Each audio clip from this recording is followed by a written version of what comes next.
नमस्ते नमस्कार साथीहरु, पुनः पनि स्वागत छ हजुरलाई मेरो युट्युब च्यानल मेरा टिप्स एन्ड ट्रिक्समा र पुनः पनि एउटा नयाँ भिडियो र नयाँ जानकारीका साथ उपस्थित भएको छु।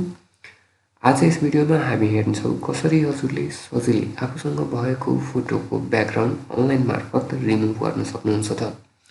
सो भिडियोलाई सुरु गर्नुभन्दा पहिले यदि हजुर हाम्रो च्यानलमा नयाँ हुनुहुन्छ, च्यानललाई अहिलेसम्म सब्स्क्राइब गर्नुभएको छैन भने च्यानललाई पक्कै पनि सब्स्क्राइब गरिदिनु होला। र अब हामी लाग्छौँ हाम्रो भिडियोतर्फ। हामीसँग स्याम्पलको लागि हाम्रो यो फोटो रहेको छ एउटा, जसको हामीले ब्याकग्राउन्ड रिमुभ गरेर हजुरलाई देखाउनेछौँ। यसको लागि अब हाम्रो फोटोको ब्याकग्राउन्ड रिमुभ गर्नको लागि हजुरले भिडियोको डिस्क्रिप्सनमा एउटा लिङ्क पाउनुहुनेछ।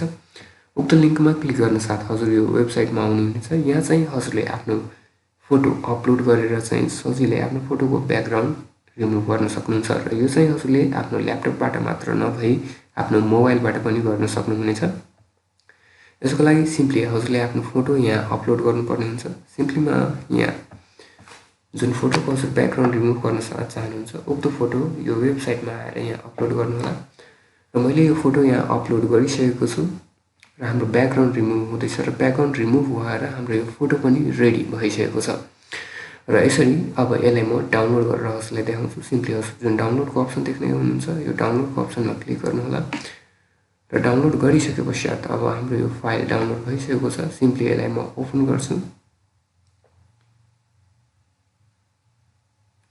र ओपन गरिसके पश्चात हजुरले हेर्न सक्नुहुन्छ हाम्रो यो फोटोको ब्याकग्राउन्ड रिमुभ भइसकेको छ। र हाम्रो पहिलेको फोटो यो थियो, त्यसपछि हाम्रो अर्को फोटो रहेको छ यो। यसरी चाहिँ सजिलै कतिको फरक छ हेर्न सक्नुहुन्छ र कति राम्रो यहाँ हजुरको ब्याकग्राउन्ड सजिलै रिमुभ भएको छ त। र यसरी हजुरले पनि आफूसँग भएको कुनै पनि फोटोको ब्याकग्राउन्ड सजिलै रिमुभ गर्न सक्नुहुन्छ अनलाइन मार्फत यो वेबसाइटको प्रयोग गरेर। र पक्कै पनि हजुरलाई यो भिडियोले केही हदसम्म भए पनि मद्दत गरे होला। हजुरलाई यो भिडियोले केही हदसम्म भए पनि मद्दत गरेको छ भने भिडियोलाई लाइक गरिदिनु होला, च्यानललाई सब्स्क्राइब गरिदिनु होला।